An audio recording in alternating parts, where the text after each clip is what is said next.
सो अगर क्लास 12 का केमिस्ट्री का एक इंपॉर्टेंट यहाँ पे टॉपिक कर रहे हैं रॉल्स लॉ। देखो मैं आपको बहुत ईजिली इसको समझाने वाला हूँ, बहुत कम टाइम में समझाने वाला हूँ, लेकिन इसको समझना इंपॉर्टेंट है। ठीक है, अब हम सबसे पहले बात करते हैं डेफिनेशन को। ये देखो 2 या 3 मार्कर्स में आ सकता है, रॉल्स लॉ से पूरा पूछा जा सकता है कि मैथमेटिकल एक्सप्रेशन बताओ या रॉल्स लॉ की डेफिनेशन बताओ। देखो क्या होता है डेफिनेशन, मैं आपको सबसे पहले पढ़ के बताऊंगा, देन मैं लिखूंगा यहाँ पे। ठीक है, Raoult's law states that the partial vapour pressure of each component in a solution is directly proportional to its mole fraction in the solution. ध्यान से समझना। देखो रॉल्स लॉ क्या करता है, पार्शियल प्रेशर वेपर प्रेशर जो होता है ईच कंपोनेंट का, जैसे सॉल्यूशन है, वाटर है समझ लो, या कुछ भी सॉल्यूशन मान लो, उसके अंदर जो पार्टिकल्स हैं उनका जो पार्शियल वेपर प्रेशर होता है, वेपर प्रेशर ध्यान रखना, पार्शियल वेपर प्रेशर होता है ईच कंपोनेंट का in a solution is directly proportional. वो डायरेक्टली प्रोपोर्शनल होता है टू इट्स मोल फ्रैक्शन, मतलब उनके अपने ही मोल फ्रैक्शन के वो डायरेक्टली प्रोपोर्शनल होता है इन द सॉल्यूशन, उसी सॉल्यूशन के अंदर। ठीक है, सिंपल है, मैं आप लिख देता हूँ। स्टेट्स दैट, देखो जो डेफिनेशन होती है ना वो सबसे इंपॉर्टेंट होता है, कुछ कीवर्ड्स होते हैं। जैसे मैं लिख रहा हूँ states that the partial vapour pressure, तो ये पार्शियल वेपर प्रेशर है, वही पढ़ के आपको टीचर पूरा मार्क्स देता है। तो partial vapour pressure, partial vapour pressure is important, but आप इसको अगर अंडरलाइन भी कर दोगे तो आपको यही देख के पूरे, आपको बताऊँ क्या भी हो सकता है कि तो 2 मार्क का क्वेश्चन है, 3 मार्क का क्वेश्चन है, यही देख के आपको पूरे टोटल 3 मार्क्स ऐसे टिक करते सीधे 3 मार्क्स मिल जाते हैं।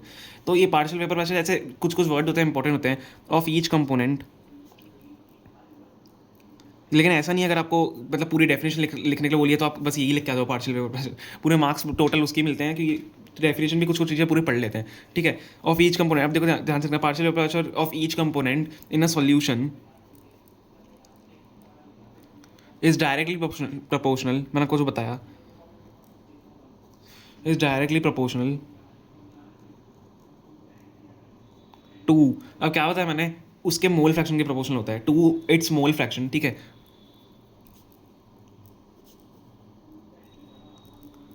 इन अ सॉल्यूशन। समझ में आ गई, बट डेफिनेशन वापस पढ़ लोगे आपको अच्छे से समझ में आ जाएगी। इसको रट लो, एक मैंने अपने हेनरीज लॉ पे भी वीडियो बनाया है, तो हम हेनरी लॉ का भी वीडियो जाके देख सकते हो, शायद मैं उसको आई बटन, यहाँ आई बटन में डाल दूँ या डिस्क्रिप्शन में डाल दूँ। ठीक है, तो आप जाके उसको भी देखो कि वो भी इंपॉर्टेंट है। अब मैं इसकी बात करते हैं मैथमेटिकल एक्सप्रेशन की।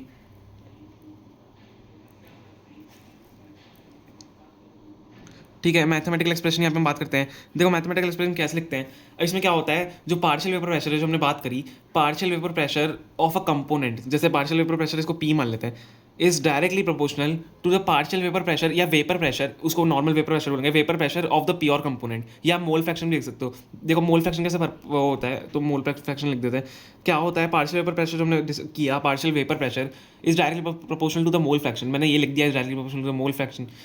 अब हम यहाँ पे क्या करते हैं, जब ये हटता है हमारा डायरेक्ट प्रोपोर्शनल का साइन, तो यहाँ पे आ जाता है vapour pressure. Partial vapour pressure तो था ही, क्योंकि वो डायरेक्टली प्रोपोर्शनल है।